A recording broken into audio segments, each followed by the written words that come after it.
कौन था महिषासुर? महिषासुर ब्रह्म ऋषि कश्यप और दनु का पौत्र, पोता और असुरों के राजा रंभ का पुत्र था।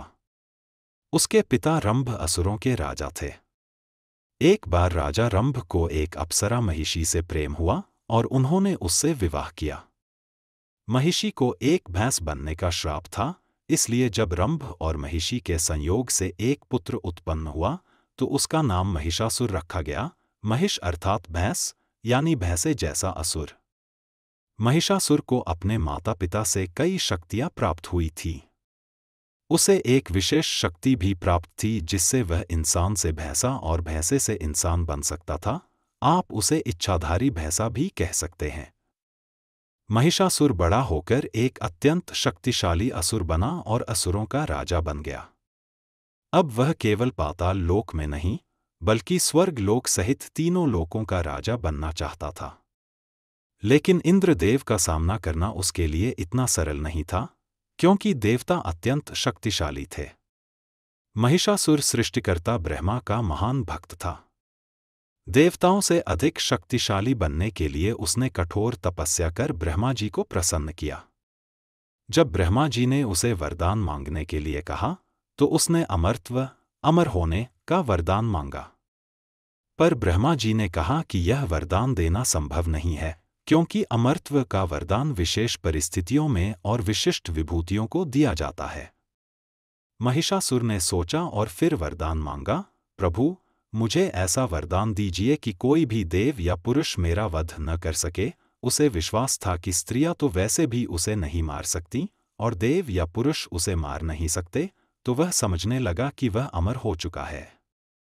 ब्रह्मा जी ने उसे कई और शक्तियां भी प्रदान की और तथास्तु कहकर वहां से चले गए। अब महिषासुर अहंकारी हो गया। उसने अपनी असुर सेना के साथ देवलोक अर्थात स्वर्ग पर आक्रमण कर दिया।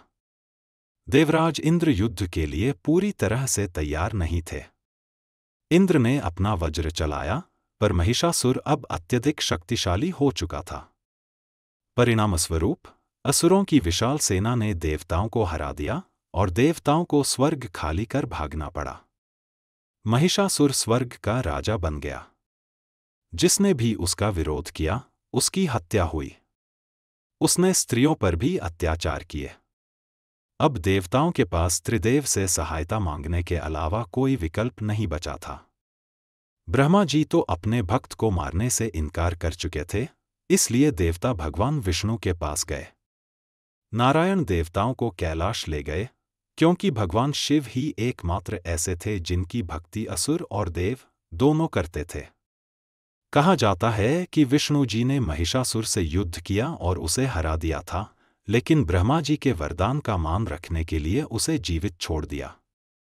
अब केवल भगवान शिव ही थे जो महिषासुर का अंत कर सकते थे, पर उन्होंने भी मना कर दिया। ब्रह्मा, विष्णु और शिव तीनों ने महिषासुर का वध करने से मना कर दिया था। देवताओं को निराश देख भगवान विष्णु और भगवान शिव को अत्यधिक क्रोध आया। उस समय ब्रह्मा, विष्णु और शिव के क्रोध से एक महान तेज प्रकट हुआ और अन्य देवताओं की शक्ति भी उसमें मिलकर एक हो गई। इस तेज से एक देवी प्रकट हुई जो महिषासुर का वध करने के लिए उत्पन्न हुई थी। इसलिए उन्हें महिषासुर मर्दिनी कहा गया। भगवान शिव ने अपना त्रिशूल देवी को दिया, भगवान विष्णु ने अपना चक्र और अन्य देवताओं ने भी अपने अस्त्र शस्त्र देवी को अर्पित किए। इंद्र ने अपना वज्र और घंटा दिया और सूर्य ने अपने तेज से ढाल, तलवार और सिंह, शेर प्रदान किया। विश्वकर्मा ने अभेद्य कवच और अन्य अस्त्र शस्त्र दिए।